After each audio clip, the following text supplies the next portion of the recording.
সব সময় ইস্তেগফার পড়লে আপনি মুস্তাজাবুদ দাওয়া হয়ে যাবেন। কি হয়ে যাবেন? মানে দোয়া করলেই কবুল করবে কে? আল্লাহ। মুস্তাজাবুদ দাওয়া, এই টার্মিনোলজি, এই পরিভাষাটা কি আজকে প্রথম শুনলেন? জি জি জি, খেয়াল রাখবেন। মুস্তাজাবুদ দাওয়া মানে এমন ব্যক্তি, যেই ব্যক্তি দোয়া করতে দেরি কিন্তু দোয়া কবুল হতে দেরি হয়। হাত তুলে দোয়া করতে দেরি, মুহূর্তেই দোয়া কবুল করে নেয় কে? আল্লাহ। আপনি যদি সব সময় ইস্তেগফারের আমলটা করেন, আপনারে মুস্তাজাবুদ দাওয়া বানিয়ে ফেলবে কে? আল্লাহ। আপনারা ইমাম আহমদ ইবনে হাম্বলের নাম শুনেছেন?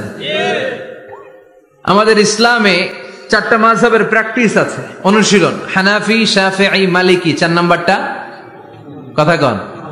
আরো অনেক মাযহাব আছে, কিন্তু এই 4টা মাযহাব বেশি প্রসিদ্ধ। গোটা বিশ্বের মানুষগুলো কোরআন সুন্নাহর আলোকে যে আমলগুলো করে, এটা 4টা মাযহাবের রেফারেন্সের সাথে কোনো না কোনো ভাবে মিলে যায়। এটার প্রথমটা হচ্ছে হানাফি, দ্বিতীয়টা শাফিঈ, তৃতীয়টা 4 নাম্বারটা সবাই বলেন কি নাম? হাম্বলি। ইমাম আহমদ ইবনে হাম্বল এই মাযহাবের ধারক, বাহক, প্রতিষ্ঠাতা। তিনি ছিলেন জগৎ বিখ্যাত মুহাদ্দিস। ওনার পুরো জীবনটা উনি হাদিস সংগ্রহের কাজে ব্যয় করেছেন, এবং একক স্বতন্ত্র হাদিসের গ্রন্থ হিসেবে পৃথিবীর সবচাইতে বড় যে হাদিসের কিতাব, ওইটার নাম হচ্ছে মুসনাদে আহমদ ইবনে হাম্বল। যারা আলেম ওলামা আছেন জানেন না? মুসনাদে আহমদ ইবনে হাম্বল, এটার মধ্যে প্রায় 40,000 হাদিসের কম্পাইলেশন আছে। সুবহানাল্লাহ, বাড়িতে গিয়ে বললেন এত বিশাল হাদিসের গ্রন্থের রচয়িতা। ওনার শেষ জীবনে উনি হাদিস সংগ্রহের জন্য সফর করতেন। শীতের এক রাতে তিনি সফরে বেরিয়েছেন। এক মসজিদে মাগরিব আর এশার সালাত পড়ে তিনি ভাবলেন ফজরের সালাত এই মসজিদে পড়ে সকালবেলা বেরোবো, যেহেতু বাইরে শীত, কই আর যাব। ব্যাগ থেকে কাঁথা বের করে হাদিস পড়তে শুরু করেছেন, আর ভাবলেন হাদিস পড়তে পড়তেই রাতটা কাটিয়ে দিব। কিন্তু মসজিদের দারোয়ান এসে বলে, মুরব্বী, মসজিদে তো থাকা যাবে না, আপনি বেরোন। আহমদ ইবনে হাম্বল অনুনয় বিনয় করলেন যে তোর কাছে হাত জোর করে ক্ষমা চাই বাবা, এই শীতের রাতে আমারে বের করে দিস না, আমি রাতটা মসজিদে কাটাতে চাই। আমি ফজরের নামাজেরও মুসল্লি এই মসজিদের, আমি ফজর পরে তারপরে যাব। দারোয়ান সে না ছোট বান্দা, সে বলে না, মসজিদে থাকতে পারবেন না, বেরোন। না বেরোলে গাঠটি সহ ঘাট ধাক্কা দিয়ে বের করে দেব। চিনতে পারে নাই যে এটা মুহাদ্দিসুদ দাহর, এ যুগের সর্বশ্রেষ্ঠ মুহাদ্দিস ইমাম আহমদ ইবনে হাম্বল। এখন উনি আর কি করবেন, কিছু করতে না পেরে ব্যাগ নিয়ে বের হয়ে গেলেন। প্রচন্ড শীতের রাতে, কনকনের শীতে তিনি কাঁপছেন। হাঁটতে হাঁটতে চলতে চলতে হঠাৎ দেখলেন একটা বাজার। ওই বাজারে এক খাব্বাজ, রুটির দোকানদার, শাবুন খাব্বাজ, যুবক রুটি বানাচ্ছে। যে সালাম দিলেন, আসসালামু আলাইকুম। বাবা, শীতের রাতে বিপদে পড়েছে, যাওয়ার জায়গা নেই। তোমার যে চুলাতে তুমি রুটি বানাও, এই চুলার পাশে বসে যদি সারা রাত আমি কাটিয়ে দেই আর চুলা থেকে আগুন পোয়াই, তোমাকে কোনো ক্ষতি হবে? যুবক বলেন, না না, কোনো ক্ষতি হবে না। আহলান ওয়া সাহলান, ইয়া মারহাবান বিক, খোশ আমদেদ, এটা তো খুশ নসিব আমার, আপনি আগুন পোহালে আমার সমস্যা কি, আসেন।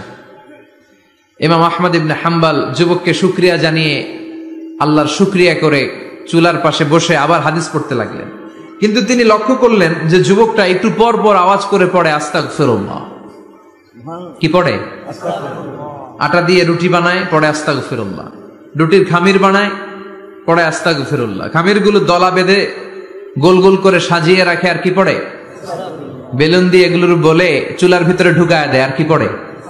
কেউ রুটি কিনতে আসলে তার হাতে রুটি তুলে দেয়, আর কি পড়ে? টাকা দিলে টাকা নিয়ে ক্যাশ বক্সে রেখে দিয়ে কি পড়ে? শুধু পড়ছে আস্তাগফিরুল্লাহ, আস্তাগফিরুল্লাহ। ইমাম আহমদ ইবনে হাম্বল তো অবাক, ঘটনা কি, এই যুবকের হলোটা কি? শুধু আস্তাগফিরুল্লাহ। তিনি হাদিসের কিতাবটা বন্ধ করে যুবককে জিজ্ঞেস করলেন, বাবা, আসার পর থেকেই দেখছি তুমি শুধুই পড়ছো আস্তাগফিরুল্লাহ, আস্তাগফিরুল্লাহ, আস্তাগফিরুল্লাহ, ঘটনাটা কি? কেন এত তুমি ইস্তেগফার পড়ো? যুবক বলল, এটা আমার একটা চিরাচরিত আমল, সব সময় আমি এই আমলটা করি। আমি সব সময় ইস্তেগফারের সাথে আঠার মতো লেগে থাকি, আর সব সময় ইস্তেগফার পড়ার কারণে আল্লাহ তাআলা আমাকে মুস্তাজাবুদ দাওয়া বানিয়ে দিয়েছে। মানে আমি দোয়া করলেই দোয়া কবুল হয়ে যায়। এই জীবনে আমি যত দোয়া হাত তুলে করেছি, মুহূর্তের মধ্যে আমার দোয়াগুলো কবুল করে নিয়েছে কে? আল্লাহ। শুনে তো ইমাম আহমদ ইবনে হাম্বল অবাক, বলে কি, আনতা মুস্তাজাবুদ দাওয়া, তুমি মুস্তাজাবুদ দাওয়া?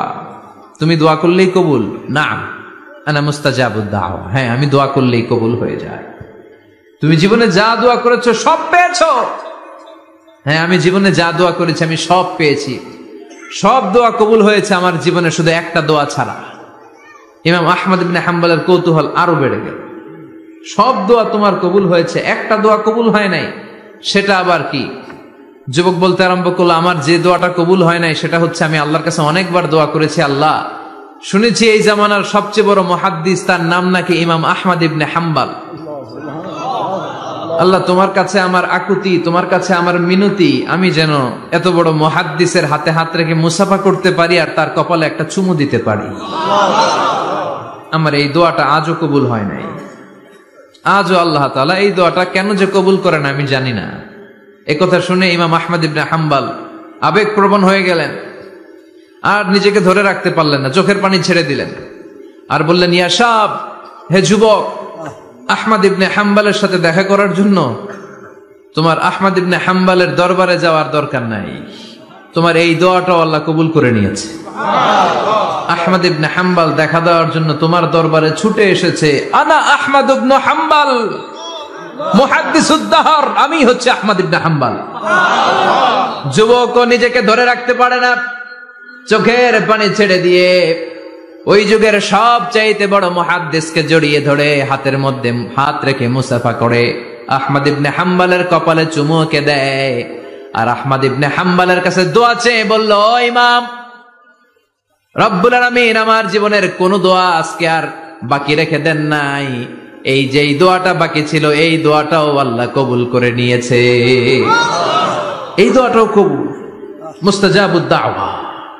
আপনি সবসময় যদি ইস্তিগফারের সাথে আঠার মতো লেগে থাকতে পারেন, আপনি দোয়া করা মাত্র দোয়া কবুল করে নেবে কে? এজন্য সব সময় অবসরে বসে আছেন, বাস স্টেশনে বসে আছেন, সিএনজিতে চড়ে এক জায়গা থেকে আরেক জায়গায় যাচ্ছেন, বিছানায় শুয়ে আছেন, পড়বেন আস্তাগফিরুল্লাহ। কি পড়বেন? প্রাণ খুলে মন থেকে আওয়াজ করে সবাই পড়েন আস্তাগফিরুল্লাহ, আবারও পড়েন আস্তাগফিরুল্লাহ, চিল্লায় পড়েন আস্তাগফিরুল্লাহ। বিশ্বনবী ইস্তিগফারের অনেকগুলো আলফাজ শিখিয়েছেন, সবচেয়ে সহজ যেটা শিখিয়েছেন সেটার নাম হলো আস্তাগফিরুল্লাহ। বিশ্বনবী জামাতে সালাত শেষে সালাম ফিরিয়ে আওয়াজ করে পড়তেন আল্লাহু আকবার, তারপরে 3 বার পড়তেন আস্তাগফিরুল্লাহ, আস্তাগফিরুল্লাহ, আস্তাগফিরুল্লাহ। পড়ার দরকার আছে না নাই? পড়তে রাজি আছেন তো? সালাম ফেরানোর পরে কি পড়বেন? নাকি দোয়া করার জন্য পাগল হয়ে যাবেন? আল্লাহুম্মা আমিন ইয়া আরহামার রাহিমিন, আছে না নাই? পাগল হয়ে যায় দোয়া করার জন্য, কিন্তু তাসবিহ গুলো পড়তে চায় না। বিশ্বনবী লম্বা তাসবিহ পড়তেন, সালাম ফেরানোর পরেই আস্তাগফিরুল্লাহ পড়তে রাজি আছেন? আবার বিশ্বনবী বললেন, যে ব্যক্তি পড়বে আস্তাগফিরুল্লাহ আল্লাযী লা ইলাহা ইল্লা হুয়াল হাইয়ুল কাইয়্যুম ওয়া আতুবু ইলাইহি, যুদ্ধের ময়দান থেকে যদি কেউ পালিয়ে যায় তার কোনো মাফ নাই, এটা অনেক বড় কবিরা গুনাহ। আত-তাওয়াল্লি মিন ইয়াউমিজ যাহফ, যুদ্ধের ময়দান থেকে পালালে ওর কোনো মাফ নাই। বিশ্বনবী বলেন, যুদ্ধের ময়দান থেকে পালিয়ে এসেছে কোন মুসলিম সৈনিক, সেও যদি এই আস্তাগফিরুল্লাহ আল্লাযী লা ইলাহা ইল্লা হুয়াল হাইয়ুল কাইয়্যুম ওয়া আতুবু ইলাইহি মন থেকে পড়ে, তার জীবনের গুনাহ আল্লাহ মাফ করে দিবে। আবার সাইয়েদনা আবু বকর, সহিহ বুখারীর বর্ণনা, বিশ্বনবীরে বললেন, ইয়া রাসূলুল্লাহ আল্লিমনি দুআআন আদউ বিহি ফি সালাতি, ও নবী আপনি আমারে এমন একটা দোয়া শিক্ষা দেন যেই দোয়াটা আমি নামাজের মধ্যে করব। বিশ্বনবী বললেন, তুমি নামাজের মধ্যে পড়ো, আল্লাহুম্মা ইন্নী যালামতু নাফসি যুলমান কাসীরা ওয়া লা ইয়াগফিরুয যুনুবা ইল্লা আনতা ফাগফিরলি মাগফিরাতাম মিন ইনদিকা ইন্নাকা আনতাল গফুরুর রহিম। সুবহানাল্লাহ। এটারে আমরা বলি দোয়া মাসুরা, এটাও একটা ইস্তিগফার, যেখানেই ক্ষমা চাওয়ার কথা আছে ওইটাই ইস্তিগফার। বুঝতে পেরেছেন? আল্লাহুম্মা ইন্নী যালামতু নাফসি, ও আল্লাহ অনেক জুলুম করেছি, যুলমান কাসীরা, জুলুমের শেষ নাই, ওয়া লা ইয়াগফিরুয যুনুবা ইল্লা আনতা, আপনি ছাড়া এই জুলুম আর পাপ ক্ষমা করার কেউ নাই, ফাগফিরলি মাগফিরাতাম মিন ইনদিক, নিজ গুণে আমার গুনাহ ক্ষমা করে দেন, ওয়া লা ইয়াগফিরুয যুনুবা ইল্লা আনতা, আপনি ছাড়া গুনাহ ক্ষমা করার দ্বিতীয় কেউ নাই। আমাদের পাপ ক্ষমা করার আর কোন সত্তা আছে? চিল্লায় বলেন। আবার বিশ্বনবী বললেন, যত ইস্তিগফার আছে সব ইস্তিগফারের সেরা সর্বশ্রেষ্ঠ ইস্তিগফারের নাম সাইয়্যিদুল ইস্তিগফার। কি নাম? সহিহ বুখারীর বর্ণনা, শাদ্দাদ ইবনে আউস রাদিয়াল্লাহু তাআলা আনহু বর্ণনা করে বলেন, কেউ যদি দিনের বেলা একবার সাইয়্যিদুল ইস্তিগফার পড়ে, ওই দিন যদি লোকটার মৃত্যু হয়ে যায়, মুহূর্তের মধ্যে লোকটার জান্নাতি ঘোষণা দিয়ে দিবে কে? রাত্রি বেলা যদি কেউ সাইয়্যিদুল ইস্তিগফার একবার পড়ে, ওই রাতে ইন্তেকাল হলে তার জীবনের সব গুনাহ মাফ করে দিয়ে ওই লোকটারেও জান্নাতি করে দিবে কে? দিনে যদি সাইয়্যিদুল ইস্তিগফার একবার পড়েন, ওই দিনে ইন্তেকাল করলে আপনি জান্নাতি।